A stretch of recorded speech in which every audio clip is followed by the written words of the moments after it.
aren't explainable as aircraft or as stars or planets or any other thing. And in some cases, we have investigators' reports from Transport Canada, for example, who say that this was not an aircraft or a star or a planet. So we have verification on a number of different levels. How many reports do you typically get a year? How does last year stack up to previous?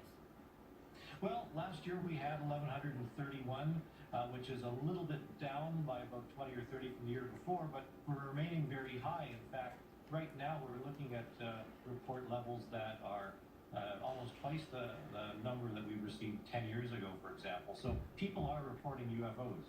And Chris, what do they say? What kinds of reports do you get? What's in them? Well, most reports are lights in the sky. That's very, very basic. Sometimes people see lights that are zigzagging through the sky, bobbing along that in a way that doesn't seem to be appropriate for aircraft or planes. It's only in a very small fraction that we do get things a little more substantial. And those are the ones that really tend to make our heads scratch. What's substantial? What do you mean by that? Well, things that aren't easily explainable. For example, last year in November, there was an airline crew that was flying between Ottawa and Toronto. And they had to make evasive maneuvers to avoid hitting a large object that was directly in their path. In fact, crew members had to be treated for their medical injuries. So Transport Canada did some investigation and stated that they have no idea what this object was. And we have to go with that, I think.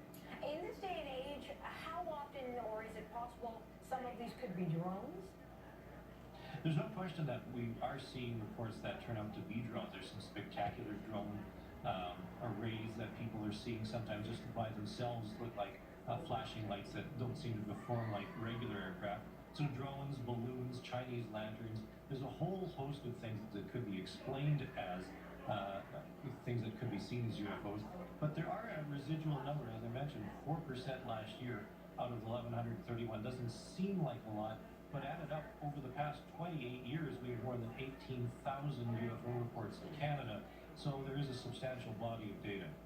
This day and age, I guess you 9 times out of 10 would see video of it. Somebody would send you video. Absolutely. In fact, we do receive many photos and some videos. Unfortunately, photos and videos of UFOs are not worth 1,000 words.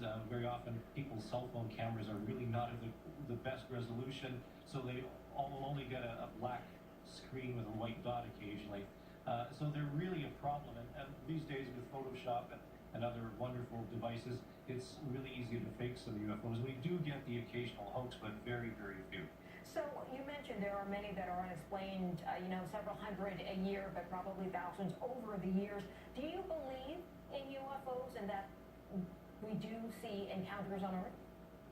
Well, I believe in UFOs in the sense that we do get reports, but in terms of the aliens, none of this in the report and the survey suggests that the aliens are very, very much here.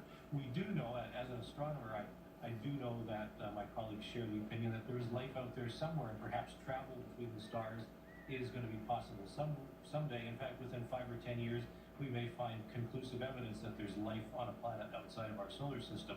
But it's really tough to get here from there and vice versa.